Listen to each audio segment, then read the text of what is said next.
Hello, salut tout le monde, j'espère que vous allez très bien. Moi, je vais très bien de votre côté. J'espère aussi que tout baigne partout chez vous. Vous êtes avec Elia Nyangora et on est sur de l'art au design. Je vais vous parler aujourd'hui d'un terme très important. Comme d'habitude, tout ce que je dis ici est important, n'est-ce pas? C'est toujours important. Et c'est le mood board. Regardez par exemple ces trois décos que je vous présente. Celle-là ou encore celle-là, ils ont un point commun, c'est le mood board. Mais qu'est-ce que le mood board? Si vous voulez savoir, après le générique, je vous explique tout. Générique.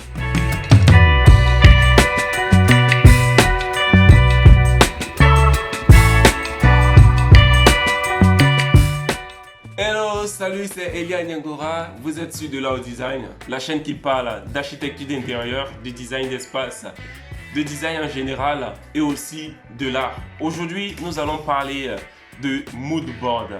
Mais avant, je vais vous demander de vous abonner, de liker, de partager et de continuer la vidéo jusqu'à la fin. C'est pour ça que vous avez cliqué là-dessus, n'est-ce pas? Bon, aujourd'hui, je vais vous parler du mood board. Qu'est-ce que le mood board? Lorsqu'on veut faire une déco, donc tous les designers, lorsqu'ils veulent travailler, ils ont déjà le concept. Vous pouvez regarder la vidéo du concept, j'en ai parlé la semaine dernière en commentaire. Et pardon, dans la description, il y a le lien de la vidéo que vous pourrez aller regarder.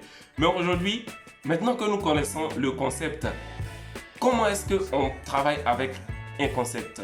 En déco, en architecture d'intérieur, il y a ce qu'on appelle le mood board. Qu'est-ce que le mood board? Le mood board, en fait, c'est un tableau d'inspiration, tout simplement, comme ça. Je crois que vous l'avez déjà vu quelque part. Si vous voulez faire votre déco ou même travailler pour quelqu'un, il vous faut un mood board. Ce mood board va vous permettre, en fait, de recadrer votre concept. Qu'est-ce que ça veut dire? Quand on a un concept, on peut aller dans tous les sens. C'est-à-dire, un concept, il est aussi vaste. Comme je l'ai expliqué la semaine dernière, n'hésitez pas à aller regarder la vidéo.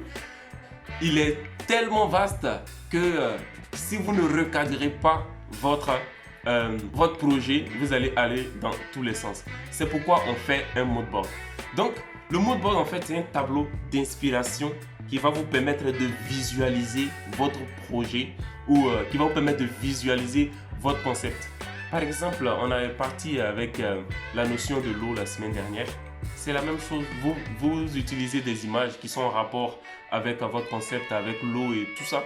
Et ça vous permet d'avoir un tableau. Sur ce tableau, vous mettez de la matière, c'est-à-dire quelle matière vous voulez utiliser. Si c'est du verre, si c'est de la mousse, si c'est de l'aluminium ou tout ce que vous voulez. Vous mettez là-dessus. Et aussi, il y a les couleurs, c'est-à-dire vous choisissez les couleurs. Vous choisissez aussi, même ça peut être du texte, hein, ça peut être des décos intérieurs. Tout ça, ça va vous permettre de recadrer. Vous voyez comment j'ai recadré là? Vous recadrez. Vous recadrez. Vous recadrez votre projet. Ça vous permet ensuite de pouvoir travailler correctement. Voilà.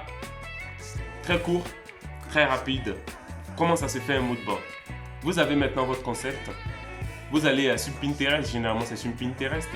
Vous essayez de retrouver des images qui se rapportent à votre projet. Mais avant de continuer la vidéo, abonnez-vous si vous ne l'avez pas encore fait. Likez si vous ne l'avez pas encore fait. Partagez si vous ne l'avez pas encore fait. On doit être nombreux. Qu'en pensez-vous?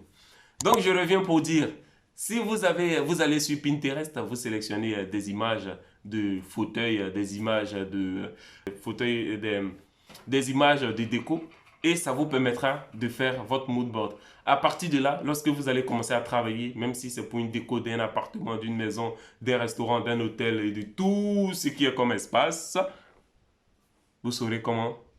Là où vous allez, c'est juste le rôle d'un mood board.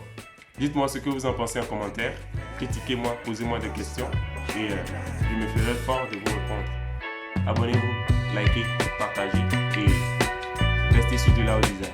Portez-vous bien, prenez ensemble et ciao ciao la famille.